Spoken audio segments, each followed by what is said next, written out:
warahmatullahi wabarakatuh. Nah, perkenalkan nama saya Dela Nova Rahadatul Aisi dari absen 13. Nah, pada kesempatan kali ini saya akan mempresentasikan mengenai Kerajaan Sriwijaya. Nah, poin-poin yang akan saya presentasikan itu mengenai latar belakang berdirinya Kerajaan Sriwijaya, terus masa kejayaannya, raja pertamanya itu siapa, terus kenapa sih Kerajaan Sriwijaya ini tuh bisa hancur, lalu juga ada prasasti yang ditemukan untuk membuktikan bahwa Kerajaan Sriwijaya itu pernah ada gitu. Nah, oke, kita mulai dari Kerajaan Sriwijaya itu sendiri. Pasti kebanyakan orang pernah dengar gak sih Kerajaan Sriwijaya itu tuh kerajaan yang besar gitulah, terkenal. Seperti layaknya Majapahit kan. Nah, jadi Kerajaan Sriwijaya itu tuh didirikan pada abad ke-7 Masehi di wilayah sekitar Sungai Musi, Palembang, Sumatera Selatan. Nama Sriwijaya itu tuh berasal dari bahasa Sanskerta, yaitu Sri yang berarti bercahaya dan Wijaya yang berarti kemenangan. Berdirinya kerajaan ini diperkirakan berhubungan erat dengan kondisi politik di wilayah Sumatera dan Semenanjung Malaya yang saat itu terpecah-pecah menjadi beberapa kerajaan kecil. Lalu latar belakang berdirinya Kerajaan Sriwijaya ini sendiri yaitu pada tahun 1892 saat sebuah prasasti ditemukan di kampung Kota Kapur namanya di Desa Penagan, Kecamatan Mendo Barat, Kabupaten Bangka. Prasasti yang ditulis dengan huruf Pallawa dan bahasa Melayu kuno itu mengandung beberapa kata yang dibaca sebagai Sriwijaya. Temuan prasasti Kota Kapur ini tuh telah menjelaskan bahwa Kerajaan Sriwijaya itu pernah ada dan berkembang mulai dari abad ke-7 karena pada masa itu Kepulauan Nusantara ramai dikunjungi oleh para musafir asal Cina dan India. Sejak awal pusat pemerintahan Kerajaan Sriwijaya berubah-ubah. Semula Sriwijaya itu berpusat di Minanga, Tamban, lalu pindah ke Jambi dan berakhirnya di Palembang. Seperti itu. Lalu ini juga ada pendiri dan raja pertama dari Kerajaan Sriwijaya. Pendiri sekaligus raja pertama dari Kerajaan Sriwijaya yaitu Dapunta Hyang Sri Jayanasa. Ia dikenal sebagai penguasa pertama yang berhasil mempersatukan wilayah-wilayah kecil di sekitar Sungai Musi pada masa itu. Berdasarkan prasasti Kedukan Bukit yang ditemukan di Palembang, Dapunta Hyang Jayanasa ini tuh memimpin ekspedisi besar dengan membawa ribuan prajurit untuk memperluas wilayahnya, untuk menaklukkan suatu wilayah gitu. Ekspedisi yang dipimpin oleh Dapunta Hyang ini menandakan awal mulanya berdirinya Kerajaan Sriwijaya sebagai sebuah kerajaan besar di Asia Tenggara. Nah, selanjutnya Kerajaan Sriwijaya itu berkembang pesat dan sangat berpengaruh dalam kehidupan di masa itu. Nah, ini ada faktor lain kenapa sih Kerajaan Sriwijaya itu tuh berdiri atau ada gitu. Nah, ini kemampuan maritim. Kerajaan Sriwijaya itu dikenal sebagai kerajaan maritim karena apa? Karena dia tuh berada di dekat jalur perdagangan dunia. Jadi banyak dilalui oleh pedagang-pedagang dari luar. Makanya itu mereka memiliki kemampuan maritim yang sangat besar. Sriwijaya itu memiliki armada laut yang kuat, memungkinkan pengendalian jalur perdagangan dan ekspansi wilayah seperti itu. Lalu aliansi dan penaklukan. Sriwijaya ini membentuk aliansi dan melakukan penaklukan terhadap kerajaan-kerajaan tetangga untuk memperluas pengaruh dan kekuasaannya. Jadi emang Sriwijaya itu gencar banget untuk memperluas wilayahnya dan memperkuat kekuasaannya seperti itu. Lalu yang selanjutnya yaitu ada letak geografis yang strategis. Nah, seperti yang aku bilang tadi, Kerajaan Sriwijaya itu berada letaknya itu dekat sama jalur perdagangan dunia. Makanya itu letak geografis yang strategis ini membuat Sriwijaya itu memiliki kekuasaan lebih gitulah, memiliki kelebihan untuk bisa lebih berkembang, untuk bisa lebih maju dalam berbagai sektor kayak gitu. Nah, selanjutnya yaitu ada masa Kerajaan Sriwijaya itu sendiri. Kan tadi Kerajaan Sriwijaya itu tuh berdiri atau mulai berkembang tuh pada abad ke-7. Nah, masa kejayaannya itu dimulai dari masa dari abad ke-8 hingga ke-10 Masehi.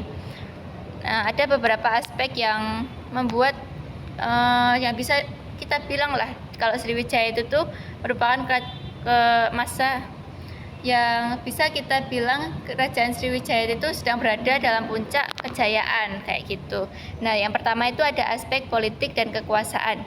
Kerajaan Sriwijaya berhasil memperluas wilayah kekuasaannya hingga Sumatera, Semenanjung Malaya, dan sebagian Jawa. Hal ini memungkinkan Sriwijaya mengendalikan jalur perdagangan utama di Selat Malaka dan sekitarnya. Kekuatan politik dan militer Sriwijaya juga sangat kuat sehingga mampu menjaga keamanan dan stabilitas dari kerajaan dari wilayah-wilayah yang termasuk kerajaan Sriwijaya itu. Lalu yang selanjutnya yaitu ada aspek ekonomi dan perdagangan. Sriwijaya terletak di jalur perdagangan yang strategis antara India dan Tiongkok. Hal ini memungkinkan Sriwijaya untuk menguasai perdagangan rempah-rempah dan komoditas lainnya yang sangat laku di pasaran. Pasarannya ini bukan lokal lagi ya teman-teman, tapi udah internasional. Jadinya mereka udah dikenal sama yang luar-luar juga. Sriwijaya ini juga memiliki pelabuhan-pelabuhan yang ramai dikunjungi oleh pedagang dari berbagai penjuru dunia seperti Tiongkok, India, Persia, Arab, kayak gitu. Aktivitas perdagangan yang aktif ini memberikan kontribusi besar terhadap kemakmuran ekonomi di kerajaan Sriwijaya. Lalu aspek yang ketiga yaitu ada aspek agama dan budaya. Sriwijaya menjadi pusat penyebaran agama Buddha Mahayana di Asia Tenggara. Banyak pendeta Buddha yang terkenal datang dan belajar di Sriwijaya, sehingga Sriwijaya menjadi pusat ilmu dan pengembangan agama Buddha yang penting. Selain itu, Sriwijaya juga memiliki kebudayaan yang maju, tercermin dari berbagai peninggalan seperti candi, patung, dan prasasti yang sangat banyak. Lalu selanjutnya yang nomor 4 yaitu ada aspek maritim. Sebagai kerajaan maritim yang kuat, Sriwijaya memiliki armada kapal yang besar. Armada ini digunakan untuk menjaga keamanan wilayah perairan Sriwijaya serta untuk memperluas perdagangan dan penjelajahan ke wilayah lain.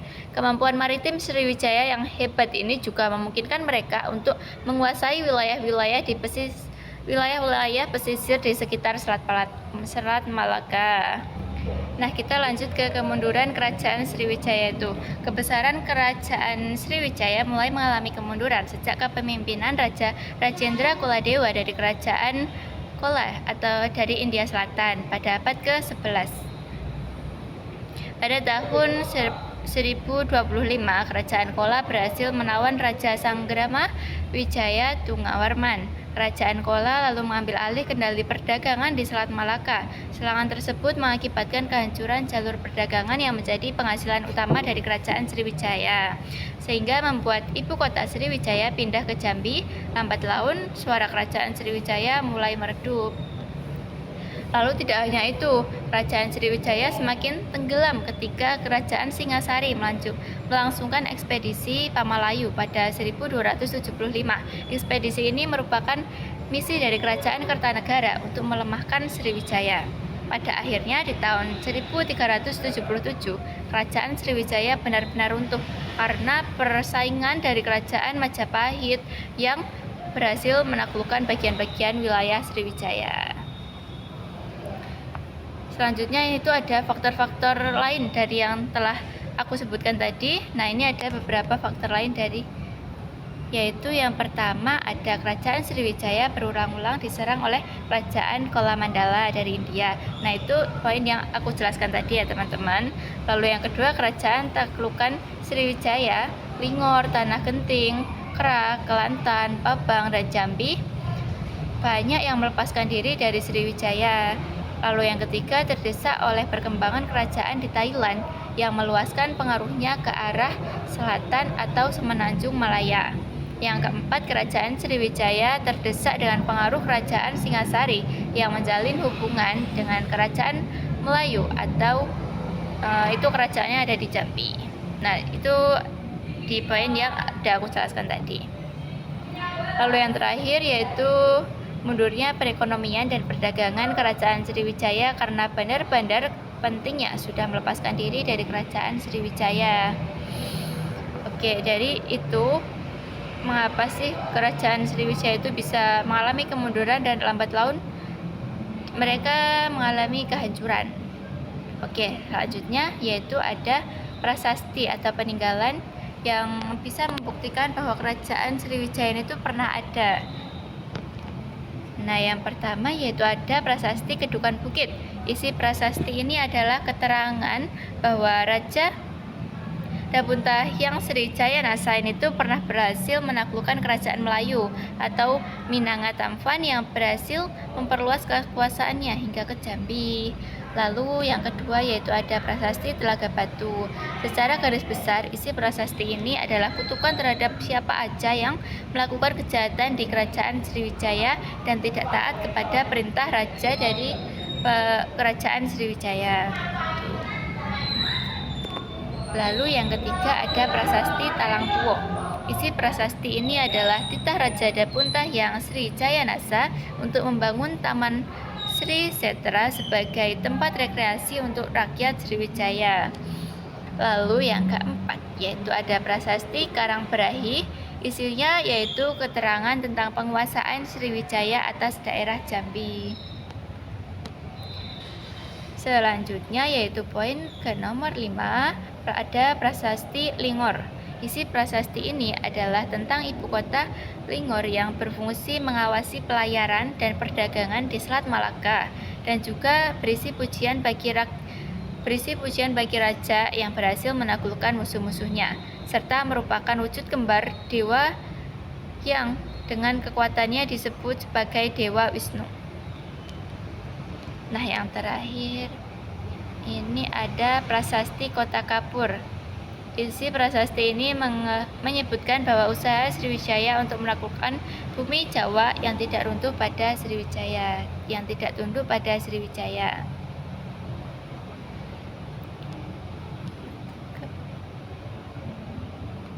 Oke, selanjutnya yaitu ada prasasti Nalanda. Isi prasasti Nalanda ini yaitu perintah pembangunan sebuah biara di Nalanda atas perintah Raja Bala Putra Dewa. Selain itu, prasasti ini juga menunjukkan bahwa Sriwijaya itu telah mengadakan hubungan dengan kerajaan Pala di Benggala, yaitu kerajaan itu yang ada di India Timur kayak gitu. Yang terakhir ada Candi Muara Takus. Candi ini diperkirakan dibangun pada abad ke-7 sampai ke-12 Masehi. Candi ini memberikan keterangan bahwa masyarakat dan kerajaan Sriwijaya itu beragama Buddha.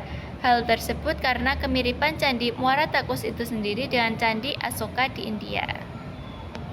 Seperti itu. Nah, ini ada beberapa dokumentasi. Ini ada kerajaan Sriwijaya itu. Lalu ini ada prasasti. Nah, ini prasasti Kedukan Bukit. Lalu ada prasasti Telaga Batu. Ini yang berbentuk batu melengkung. Lalu yang berbentuk batu panjang ini namanya prasasti Talang Tuo. Lalu yang terakhir ini yaitu prasasti Nalanda. Seperti itu. Mungkin ini cuma beberapa dari yang prasasti yang ku sebutin tadi. Nah, kita udah berada di akhir presentasi. Terima kasih atas perhatiannya, terima kasih atas waktunya. Wassalamualaikum warahmatullahi wabarakatuh.